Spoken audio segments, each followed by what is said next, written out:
Good morning friends. ये एक case हम शेयर कर रहे हैं। ये केस है 5 ईयर ओल्ड चाइल्ड का। ओके, सो इस चाइल्ड के साथ क्या समस्या है, इसको इपिलेप्सी का प्रॉब्लम है। ठीक है, इपिलेप्सी अटैक होता है और ये 2 साल से, ये जब ये 2 साल की थी तब से इसके साथ ऐसा हो रहा है। तो ये जो बच्चा है फेयर फेयर कॉम्प्लेक्शन है और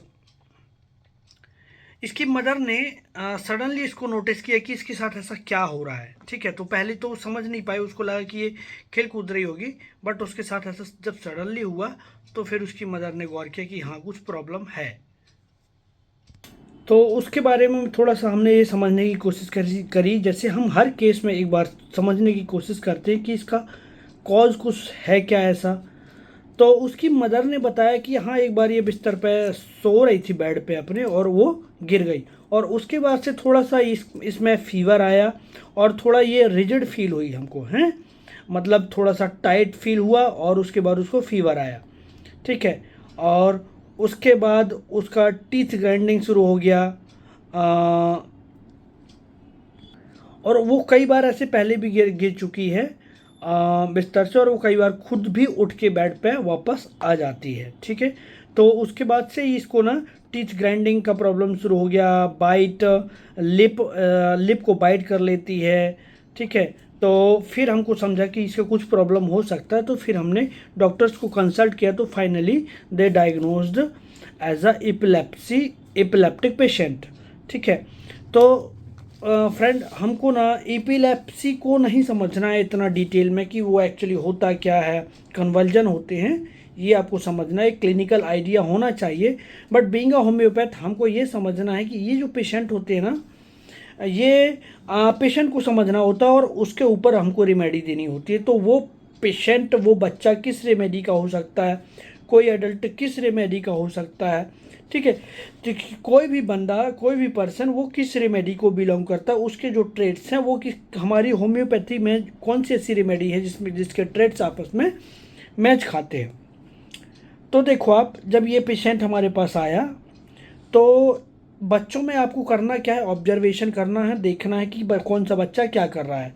ठीक है, तो वो बच्चा एकदम रेस्टलेसनेस था, वो किसी एक चेयर पर नहीं बैठ रही थी, वो एक चेयर पर बैठ करके दूसरी चेयर पर, तीसरी चेयर पर ऐसे बैठ रही थी। उसकी मदर ने रोका तो पर मैंने कहा कि जो उसको करना है करने दो।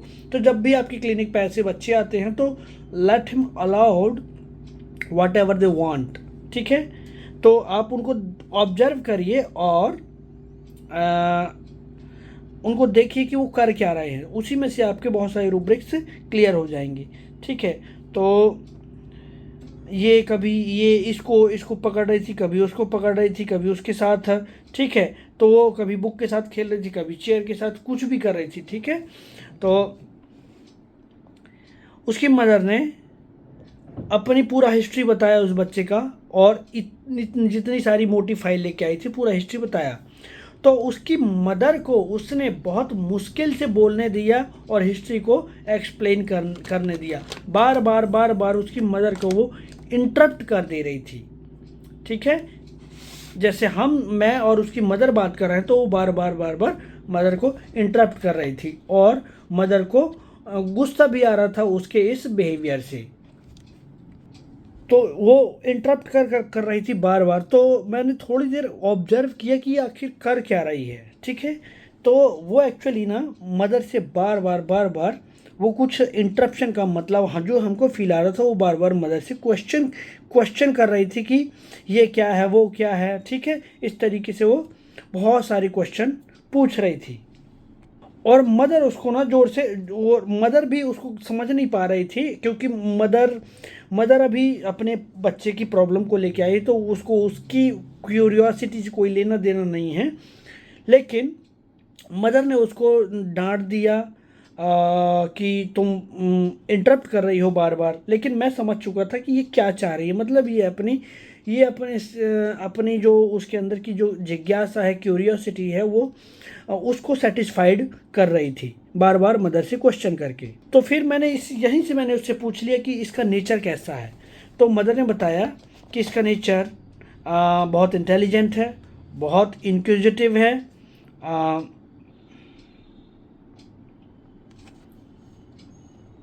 मदर ने, और इवन मैंने उसके जो ऑब्जर्वेशन से देखा तो मुझे समझा कि ये एक्चुअली में क्यूरियस है। उसने मुझसे भी कई सारे सवाल पूछ लिए थे उतने टाइम पर, ठीक है। तो ये ये कंफर्म हो चुका था कि ये this is very curious child. अब और उसकी मदर ने भी बताया कि मुझे इसकी हर बात को डिटेल में एक्सप्लेन करना पड़ता है, तभी जाके ये सेटिस्फाइड हो पाती है। मैंने कहा और इसके बारे में बताइए। तो उसकी मदर ने बोला कि ये किसी चीज़ से डरती नहीं है, ये तो बस अपनी क्यूरियोसिटी को सेटिस्फाइड करने के लिए और वो चीज़ों को एक्सपीरियंस करती है। ये बहुत बहुत इसको हर चीज़ों में इंटरेस्ट है, बहुत सारी चीज़ें समझने की कोशिश करती है, ठीक है। इवन मैंने भी ऑब्जर्व कर लिया कि मदर से वो 10 मिनट में कई सारे क्वेश्चन उसने कर डाले। इवन उसने मतलब इस तरीके से पूछा कि ये डॉक्टर साहब ये घड़ी है, ये घड़ी आप कहाँ से लाए, कितने की लाए, वो शॉप किधर है, ठीक है। और एक कोई कैलेंडर रखा था, वो कैलेंडर में डेट आपने चेंज नहीं करी, ये ऑटोमेटिक कैलेंडर है, ये इसकी डेट मैनुअली चेंज करनी पड़ती है। इस तरीके से उसने बहुत सारे क्वेश्चन किए। सो इसके स्कूल टीचर ने भी कहा कि इसका जो IQ है थोड़ा सा जो एवरेज बच्चे हैं उनसे ज़्यादा है। बट वो चीज़ों को तभी करती है जब वो उसको चीज़ें पसंद आती हैं, तभी वो उसका मूड होता है कुछ करने का और वो तभी करती है। अब उसकी मदर ने और ऐड किया कि ये सब कुछ जानती है, ठीक है, बट यदि मैं पूछूंगी, क्वेश्चन करूंगी तो वो कोई रिप्लाई नहीं करेगी। मैंने पूछा कि ये किस चीज़ से डरती है, जैसे उसने बताया था पहले भी कि ये डरती नहीं है, तो मैंने और कंफर्म करने की कोशिश करी कि अंधेरे से, अकेले से। वो उसकी मदर ने बोला नहीं डॉक्टर साहब ये किसी से नहीं डरती है, इवन ये तो हॉरर मूवीज़ को भी देखती है, ठीक है, और वो कहती है कि मुझे किसी चीज़ से डर नहीं लगता है। और वो पढ़ती है ना तो बहुत डिटेल में पढ़ती है, इवन किसी भी हॉरर मूवी को देख लेती है, इवन कितनी भी गंदी मूवी हो उसको, मतलब हॉरर मूवी किसी भी लेवल का हो वो देख लेती है, उससे उसको कोई डर नहीं लगता। इवन उसका पढ़ाई लिखाई में कंसंट्रेशन अच्छा है, बहुत सारी बुक्स रखती है वो, और बुक भी एक बार में मैक्सिमम चीज़ें उसका कवर कर लेती है। उसको मैंने पूछा कि और क्या अच्छा लगता है उसको, तो उसको ट्रैवलिंग बहुत अच्छा लगता है, सी साइड बहुत अच्छा लगता है, ठंडी चीज़ें बहुत अच्छी लगती हैं, ब्रेड बटर्स हैं, ब्रेड एंड बटर को अच्छा लगता है, बट एग नहीं खाती है। बहुत ज़्यादा बातूनी है, जल्दी से मिलजुल जाती है, बहुत फ्रेंडली है, बहुत जॉली है, किसी भी बंदे को हंसा देगी। पर मैं कभी कभी, इसकी मदर ने बोला कि जब भी मैं क्वेश्चन करती हूँ कि तुम्हारा बेस्ट फ्रेंड कौन सा है, उसने कभी मुझे बताया नहीं, बल्कि आंसर तो करेगी नहीं, और वो खुद ही एक क्वेश्चन करके मेरा मुंह बंद कर देती है। इस तरीके का इसका बिहेवियर है। बट उसके क्वेश्चंस बहुत अच्छे होते हैं, जो हर बार मतलब मुझे ही लगता है कि यार ये क्या क्वेश्चन पूछती है, और मतलब ये जानने की बहुत ज़्यादा जिज्ञासु है। इस तरीके का ये बच्चा है। और कई बार तो यदि क्वेश्चन करो तो ये आंसर तो नहीं देगी, लेकिन उसकी जगह पे ना वो कुछ भी बातें करने लगती, कभी गाना गाने लगती है, लेकिन आंसर नहीं देती है। और बातों नहीं बहुत है, तो इधर उधर की बातें करने लगती है यदि कुछ पूछो तो, लेकिन आंसर नहीं देती है। तो ये बहुत सिंपल केस था एक्चुअली, इस केस में कुछ खास है नहीं, बट इम्पोर्टेंट चीज़ ये है कि बच्चे हैं आपके पास, तो ये जब हमको छोटा छोटा रेमेडी का आइडिया रहता है ना, तो हम फिर किसी भी रेमेडी तक हम पहुंच सकते हैं, ठीक है। तो जैसे ये छोटा सा केस है, इस छोटे से केस में हमको ये समझना है कि ये जो बच्चा है ना, ये बच्चा बहुत क्यूरियस है, ठीक है, वेरी क्यूरियस, वेरी इंक्विजिटिव है। तो रूब्रिक होता है हमारे पास इंक्विजिटिव या क्यूरियस, एक रूब्रिक ये बनता है। और दूसरा रूब्रिक ये है, आंसर करने में इसको बड़ी दिक्कत है, आंसर नहीं करती, तो आंसरिंग एवर्जन टू आंसर, लेकिन sing and talks but will not answer the question. मतलब गाना गाएगी, बातें करेगी इधर उधर की, लेकिन उसको आंसर नहीं देना है। तो answer aversion to answer, sing and talk but will not answer the question. अब एक और बढ़िया रूब्रिक है, लोक्वासिटी, बातें बहुत करती है, आंसर नो क्वेश्चन बट। तो ये जो रूब्रिक था लोक्वासिटी वाला, आपको बताया, फिर से बोलता हूँ, लोक्वासिटी बातें करेगी, मतलब लोकोसिटी, बट क्वेश्चन के लिए आंसर नहीं है उसके पास, ठीक है। तो इसका मतलब यही है। तो रूब्रिक आपको ऐसे पढ़ना है, लोकोसिटी बट आंसर नो क्वेश्चन, ठीक है। फियरलेस है, इसको डर नहीं लगता, मिस्चीवियस है।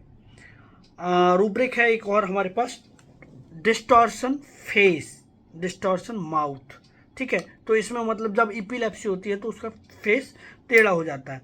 और जनरलिटीज़ में बहुत सारे रूब्रिक्स हैं, देखो आप, जैसे कि generalities conversion children's in, generalities conversion epileptic, और generalities food and drink bread and butter desire, generalities food and drink egg aversion. तो ये सारे रूब्रिक्स अब जब आप मिलाएंगे तो हमारे पास रेमेडी आती है एगेरिकस, ठीक है।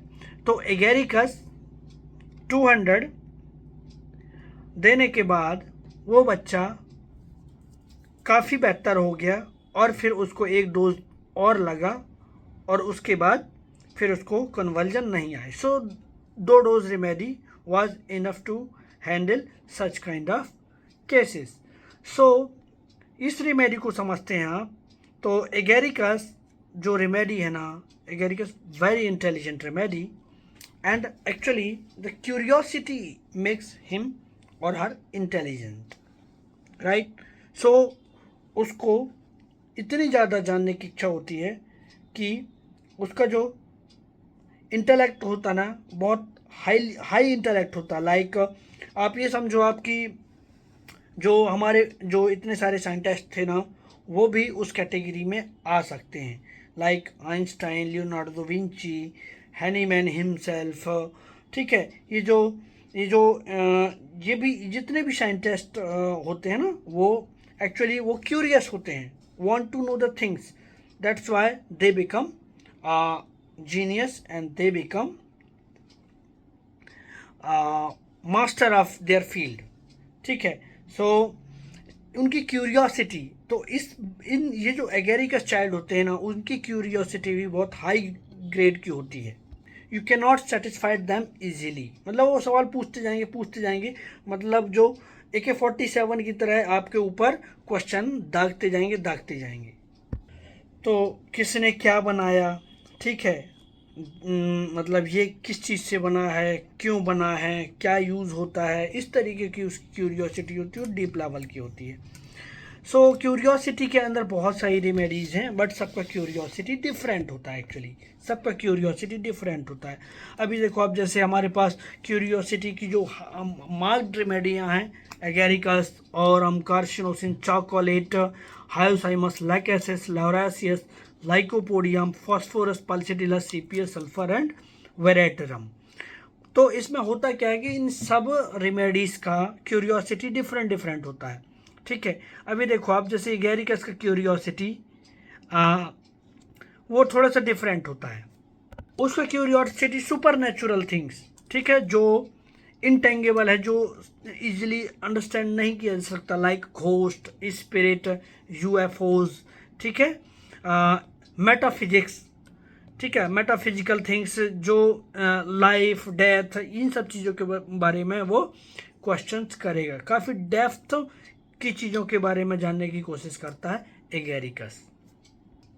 सो दूसरा रेमेडी आता है carcinosin. So carcinosin love for क्या बोलेंगे आप, लव फॉर नेचर। इसको नेचर बहुत पसंद है, तो इसलिए वो नेचर की तरफ ज़्यादा ट्रैवल करता है, नेचर को ज़्यादा एक्सप्लोर करने की कोशिश करता है, ठीक है। लैकेसिस की क्यूरियोसिटी है ना, वो थोड़ा सा मटीरियलिस्टिक है, और ज्वेलरीज, क्लॉथ्स, ऑर्नामेंट, ठीक है, फैंसी थिंग्स के लिए वो ज़्यादा क्यूरियस है, और उसी से वो ज़्यादा अटैच रहता है, ठीक है। Also it has some philosophical meaning, but not much deep, ठीक है, लाइक सल्फर। फॉस्फोरस की क्यूरियोसिटी डिफरेंट है, ठीक है। फॉस्फोरस का जो है वो क्यूरियोसिटी नेचर के साथ भी है, ठीक है, वो एक्सट्रोवर्टेड भी है, उसको फ्रेंड बनाना, आईपीआर, सोसाइटी, इस तरीके से उसकी इंक्विजिटिवनेस ज़्यादा होती है, ठीक है। लाइकोपोडियम, सीपिया, जैसे लाइकोपोडियम का जो पर्सन होगा ना, वो उसकी क्यूरियोसिटी, उसका भी उसका फ्रेंड सर्किल में ज़्यादा उसका रहता है, लेकिन वो जा नहीं पाता अपनी टिमिडिटी की वजह से, ठीक है। तो वो दूर से ही देखता रहेगा, समझता रहेगा। इसीलिए वो होता क्या है कि जो लोग उस चीज़ में इन्वॉल्व नहीं हो पाते और वो उधर तक पहुंच नहीं पाते, इसलिए वो क्यूरियस होते हैं। ठीक जैसे ही आप 4 लोग टनल के अंदर चले गए, ठीक है, और आप टनल के बाहर खड़े हैं, तो आप क्यूरियस होंगे कि टनल के अंदर है क्या। ऐसा ही ये लाइकोपोडियम के साथ होता है।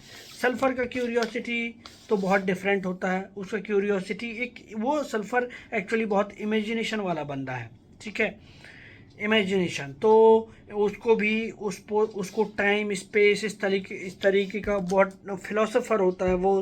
तो काफ़ी डीप सोचने वाला बंदा होता है सल्फर, ठीक है। तो उसका भी उसका टाइम स्पेस प्लानेट इस तरीके की स्टडी करने में उसको ज़्यादा मज़ा आता है। ऐसे बहुत सारी रेमेडीज़ हैं, हमने छोटा छोटा मोटा मोटा बताया। लेकिन आपके पास यदि इस तरीके का बच्चा आता है कि highly and highly curious, you think about agaricus. And agaricus danger, no sense of danger में है। बच्चों को समझ में नहीं आता कि मुझे कहाँ दौड़ना है, कहाँ भागना है, तो वो कहीं पे भी रन मोस्ट डेंजरस प्लेस है ना, वो कहीं पे भी भाग खड़े होते हैं, उनको नहीं पता होता। तो danger, no sense of danger की रेमेडी है। तो इस तरीके से आप इस रेमेडी को समझ सकते हैं और यूज़ कर सकते हैं। Thank you, thanks for watching.